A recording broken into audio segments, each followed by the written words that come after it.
La pedagogía crítica es una poderosa herramienta que permite cuestionar y transformar las estructuras de poder que perpetúan las desigualdades sociales, políticas y culturales.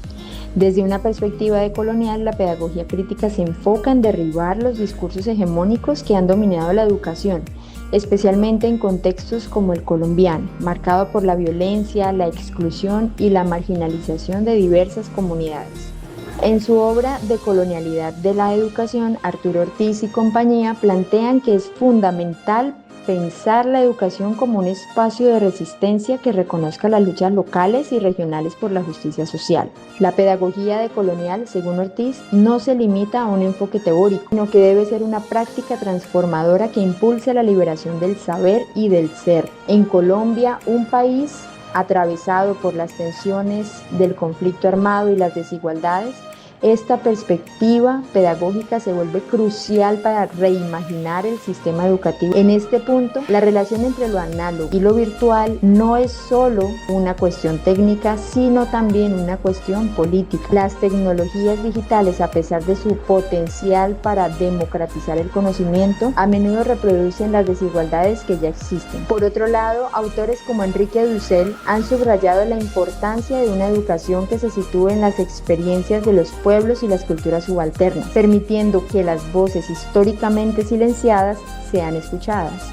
En Colombia, esto implica no solo reconocer la diversidad étnica y cultural de su población, sino también cuestionar las narrativas dominantes que han impuesto un sistema educativo colonial y excluyente. La pedagogía, en este sentido, debe ser un proceso de construcción colectiva que aproveche tanto los espacios físicos, también conocidos como análogos, como los digitales para abrir nuevas posibilidades de aprendizaje y participación. De manera similar, Bell Hooks, en su trabajo sobre educación crítica, propone una pedagogía que no solo sea liberadora, sino también inclusiva y participativa, donde los estudiantes sean vistos como sujetos activos en un proceso de conocimiento. Este enfoque se ve especialmente relevante cuando consideramos las nuevas generaciones en Colombia, que además están navegando entre los mundos digital y físico. En ese sentido, la pedagogía crítica en los contextos análogos y virtuales debe desafiar las jerarquías tradicionales del contexto y fomentar la colaboración entre educadores y estudiantes. En resumen, la pedagogía crítica, entendida desde una perspectiva decolonial, plantea un desafío para los sistemas educativos en Colombia y otras regiones del mundo. El contexto digital debe ser aprovechado con conciencia crítica para que no reitere los mismos patrones de exclusión que caracterizan el sistema actual. La pedagogía decolonial, al integrar tanto lo análogo como lo virtual, ofrece una vía para cuestionar las estructuras de poder y promover una educación que realmente libere, en todos los sentidos del término. Latinoamérica constituye un territorio sui generis en materia de análisis educativo. En el caso colombiano, la sociedad se ha caracterizado por fenómenos de violencia que de una u otra forma han marcado a toda la población general. Desde allí emerge el concepto de la construcción de una memoria histórica colectiva, donde toman importancia significativa, en especial en un contexto de educación a todo nivel, que debería verse reflejado en la implementación de un adecuado currículum que fomente la crítica hacia los eventos previos históricos que enmarcan la actualidad nacional. Las pedagogías críticas emergen como la más importante herramienta que el personal docente puede argumentar para la transmisión de su conocimiento en ocasiones que así lo ameriten.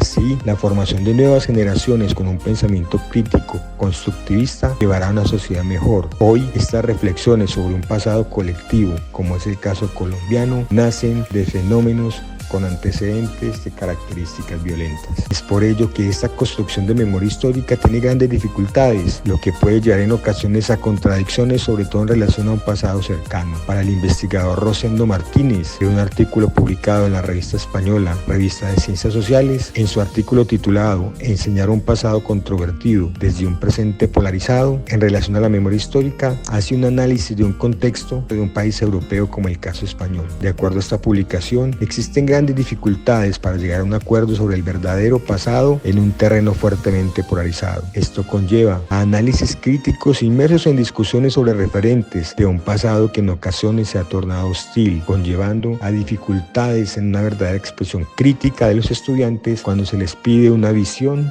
sobre unos temas específicos en la cátedra educativa. Es decir, la publicación demuestra que la memoria histórica y su construcción está firmemente relacionada con un pensamiento crítico productivo. Una pedagogía crítica que ayuda al estudiante a construir una memoria histórica se verá reflejada en un adecuado análisis de las realidades de los territorios de nuestro país sin la pérdida de ese importante contexto histórico. Para Juan Guillermo Londoño, docente de la Universidad Nacional de Colombia, las pedagogías críticas sumadas a la memoria histórica permiten una visión más amplia en conceptos tan importantes como los acuerdos de paz y la vida postconflicto en nuestro país. En su investigación titulada Pedagogías para la memoria histórica, reflexiones y consideraciones para un proceso de innovación en el aula, así lo demuestran. Así, las pedagogías críticas y la memoria histórica constituyen una garantía para fomentar la justicia social, la convivencia pacífica y con ello el fortalecimiento de los procesos democráticos en nuestro país.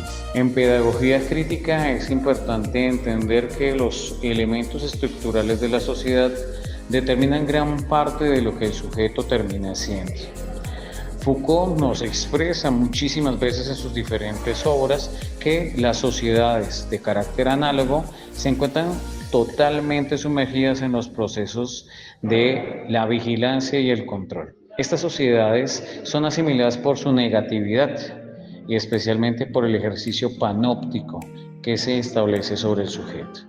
Ahora bien, el cambio de esas sociedades análogas a las digitales nos lo presenta otro autor que se llama Byung-Chul Han. Estas sociedades llenas de un efecto de autorrendimiento en el sujeto y provistas netamente de la lógica de lo positivo, terminan generando una alienación y el sujeto termina perdiendo su identidad, como bien ya lo presentaba Marx en su crítica a la economía. Esta alienación de la era digital implica que el sujeto pierde no solamente la permanencia de sus ideas, sino que asume que la realidad es líquida, como ya presentaba Bauman. Nada es permanente. Por tanto, se expresa que el oprimido no solamente es oprimido en sus condiciones sociales, económicas y políticas, sino que el sujeto digital también se termina autooprimiendo.